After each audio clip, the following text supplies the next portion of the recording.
اعوذ باللہ من الشیطان الرجیم، بسم اللہ الرحمن الرحیم۔ سورہ حامیم سجدہ۔ اس سورت کا دوسرا نام فصیلت ہے اور اس کی شان نزول کی روایت میں بتایا گیا ہے کہ ایک مرتبہ جو قریش کے مختلف سردار تھے انہوں نے آپس میں باہم مشورہ کیا کہ محمد صلی اللہ علیہ وسلم کے پیروکاروں کی تعداد میں دن بدن بہت اضافہ ہو رہا ہے، تو اس کے لیے ہمیں کوئی نہ کوئی حل ڈھونڈنا چاہیے۔ انہوں نے اپنے میں سے سب سے فصیح و بلیغ آدمی عتبہ بن ربیعہ کا انتخاب کیا تاکہ وہ آپ صلی اللہ علیہ وسلم سے گفتگو کریں۔ چنانچہ وہ آپ صلی اللہ علیہ وسلم کی خدمت میں گیا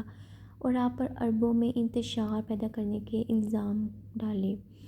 کہ اس نئی دعوت سے اگر آپ صلی اللہ علیہ وسلم کا مقصد مال و دولت کا حصول ہے تو وہ ہم جمع کر دیتے ہیں، قیادت و سعادت منوانا چاہتے ہیں تو آپ صلی اللہ علیہ وسلم کو ہم اپنا لیڈر اور سردار مان لیتے ہیں، کسی حسین عورت سے شادی کرنا چاہتے ہیں تو ایک نہیں ایسی 10 عورتوں کا انتظام ہم کر دیتے ہیں،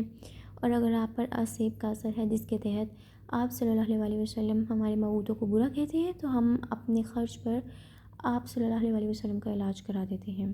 آپ صلی اللہ علیہ وسلم نے اس کی تمام باتیں سن کر اس سورت کی تلاوت اس کے سامنے فرمائی جس سے وہ بہت متاثر ہوا۔ عتبہ نے واپس جا کر سردار قریش کو بتایا کہ وہ جو چیز پیش کرتا ہے وہ نہ تو جادو ہو سکتی ہے، نہ کہانی، نہ شعر، نہ شاعری، مطلب اس کا آپ صلی اللہ علیہ وسلم کی دعوت پر سردار قریش کو غور و فکر کی دعوت دینا تھا، لیکن وہ غور و فکر کیا ہی کرتے، الٹا عتبہ پر الزام لگا دیا کہ تم ہی اس کے سحر کا اسیر ہو گیا ہے۔ اور اب ہم باقاعدہ اس کا آغاز کرتے ہیں۔ حامیم۔ حامیم یہ حروف مقطعات ہیں، یعنی کٹے ہوئے حروف ہیں، ان کا معنی و مفہوم اللہ تبارک و تعالیٰ ہی جانتے ہیں۔ تنزیل اتاری گئی ہے من الرحمن بہت ہی مہربان، الرحیم نہایت رحم والے کی طرف سے، یعنی اس کتاب کا نزول اللہ تبارک و تعالیٰ کی طرف سے ہے۔ اللہ کی 2 کریکٹرسٹک بیان کی گئی ہیں کہ اللہ رحمان بھی ہے، بہت مہربان ہے، رحیم بار بار رحم کرنے والے ہیں۔ اور رحمان کی جو صفت ہوتی ہے وہ کولیکٹیو ہوتی ہے، لائک جو مسلمز ہیں، نان مسلمز ہیں، حیوانات، جاندار، چرند پرند، ہر کوئی اللہ کی رحمت سے فیض یاب ہوتا ہے، لیکن جو رحیم ہے اس میں خاص طور پر مسلمانوں کے لیے اللہ کا رحم ہے کہ قیامت کے دن اللہ تبارک و تعالیٰ مسلمانوں پر رحم کریں گے جو اللہ پر ایمان لائے ہوں گے۔ کتابٌ یہ ایک کتاب ہے، فصیلت بہت کھول کر بیان کر دی گئی ہیں، آیات اس کی، قرآناً قرآن ہے، عربیاً عربی زبان میں، لقوم ایک ایسی قوم کے لیے یا ان لوگوں کے لیے، یا علمون جو وہ جانتے ہیں، یعنی یہ ایک قرآن پاک ایک ایسی کتاب ہے جس کی آیت کو نہایت وضاحت کے ساتھ، تفصیل کے ساتھ کھول کھول کر بیان کر دیا گیا ہے، اور یہ قرآن عربی زبان میں ہے، ان لوگوں کے لیے ایسی قوم کی طرف یہ نازل کیا گیا ہے جو جانتی ہے۔ اب اس آیت میں اللہ تبارک و تعالیٰ بیان کر رہے ہیں کہ قرآن پاک ایک ایسی کتاب ہے جس کی آیات کھول کھول کر بیان کر دی گئی ہے، اس میں حلال و حرام کا واضح بیان ہے، احکامات ہیں، گناہ کے کام کون سے ہیں، ثواب کن باتوں پر ملے گا، اللہ کی اطاعت کر کے ہم کیا فیض اور مرتبہ دنیا اور آخرت میں حاصل کر سکتے ہیں، کون سے نافرمانی کے کام ہیں جنہیں ہم نے اس دنیا میں باز رہنا ہے، حقوق اللہ، حقوق العباد، غرض ہر چیز، شریعت، رہن سہن کا طریقہ، ایچ اینڈ ایوری تھنگ اس کتاب میں اللہ تبارک و تعالیٰ نے ہمارے لیے کھول کر بیان کر دی ہے۔ اور پھر بتایا گیا کہ یہ قرآن عربی زبان میں ہے، اور عربی زبان جو اہل عرب تھے وہ اس کے معنی و مفہوم، اس کا جو اسلوب ہوتے ہیں، ایچ اینڈ ایوری تھنگ سے بخوبی آگاہ تھے۔ نیکسٹ، بشیرً و نذیرًا خوشخبری سنانے والا اور ڈرانے والا ہے۔ یہ قرآن اللہ تبارک و تعالیٰ نے اس قرآن میں بتایا ہے کہ ہمیں بتا دیا قرآن کے ذریعے نبی صلی اللہ علیہ وسلم پر وحی کر کر کہ خوشخبری سنانے والا کس کے لیے ہے، وہ لوگ جو ایمان لائیں گے، جو نیک عمل کریں گے، وہ اس دنیا میں بھی اللہ تبارک و تعالیٰ ان کو خیر و عافیت اور کامیابی عطا کرتے ہیں، اور روز آخرت بھی ان کے لیے جنت ہوگی۔ اور یہ خبردار کرنے والا ہے کہ جو لوگ اللہ تبارک و تعالیٰ کے ساتھ دوسروں کو ایسوسیٹ کرتے ہیں، شرک کرتے ہیں، جو اللہ تبارک و تعالیٰ کے احکامات کی نافرمانی کرتے ہیں، ان کے لیے یہ خبردار کرنے والا ہے جہنم کی آگ سے کہ ایسے لوگوں کا پھر ٹھکانہ جہنم ہوگا۔ فَأَعْرَضَ تمو مورا اکثرہم ان میں سے اکثر نے، فہم تو وہ لا نہیں یسمعون سنتے. لائک غور و فکر اور تدبر کی قرآن کہتے ہیں کہ اس کو غور و فکر اور تدبر سے سنا جائے، اور جو اللہ نے ہمیں احکامات دیے ہیں، جو ہمیں نصیحتیں کی ہیں، ہم ان پر عمل کریں، غور و فکر کریں، عمل کریں. لیکن کیا ہوا کہ جو لوگ ہیں وہ قرآن کو غور و فکر کی نیت سے سنتے ہی نہیں، تدبر اور تعقل کی نیت رکھتے ہی نہیں. تو اگر وہ تدبر اور اپنی اس سے نصیحت حاصل نہیں کریں گے تو انہیں کوئی فائدہ بھی نہیں قرآن پہنچائے گا. تو اللہ تبارک و تعالیٰ کہہ رہے ہیں کہ ایسے لوگ سنتے ہی نہیں ہیں، ایسے لوگ ہدایت سے محروم ہیں. وقالو اور وہ کہیں اور انہوں نے کہا قلوبنا ہمارے دل فی اکنۃ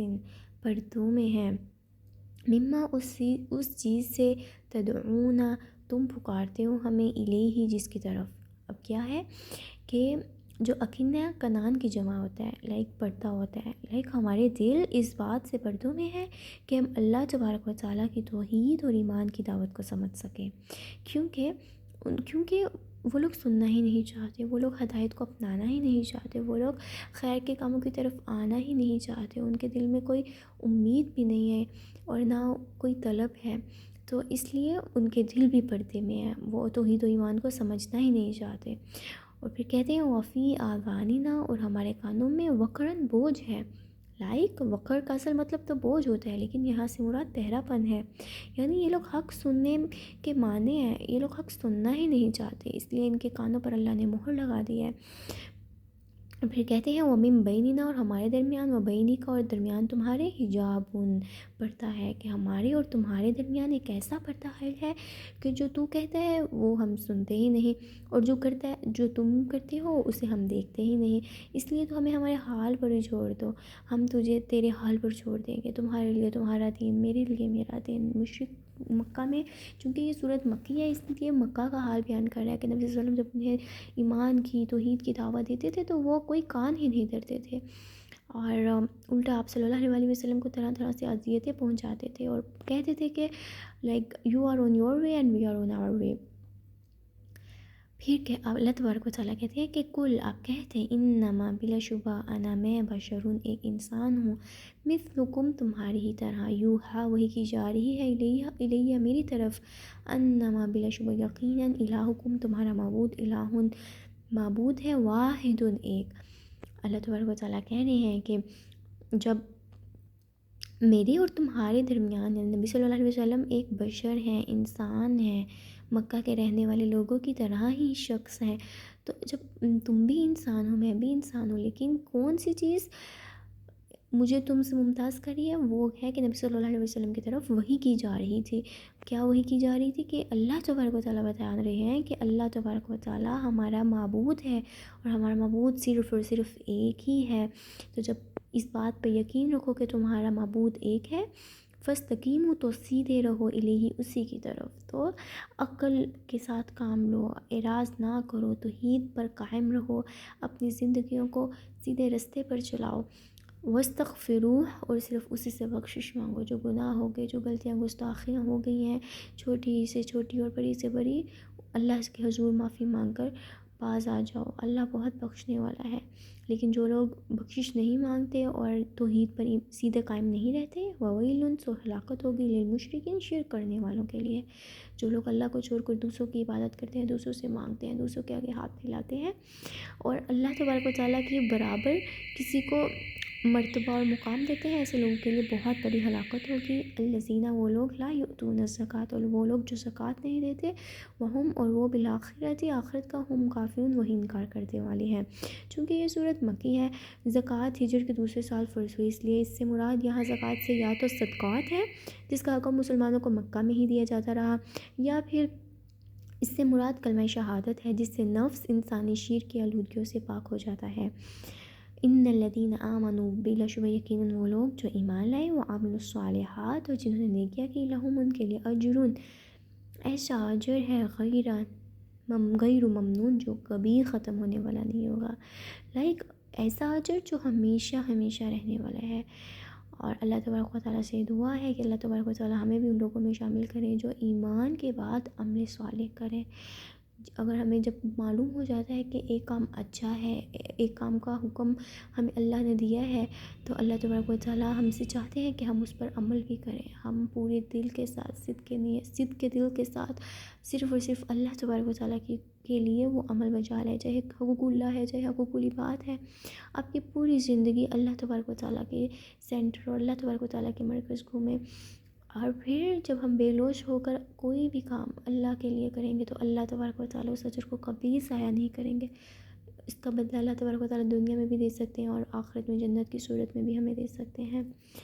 سبحانک اللہم و بحمدک، نشہد ان لا الہ الا انت، نستغفرک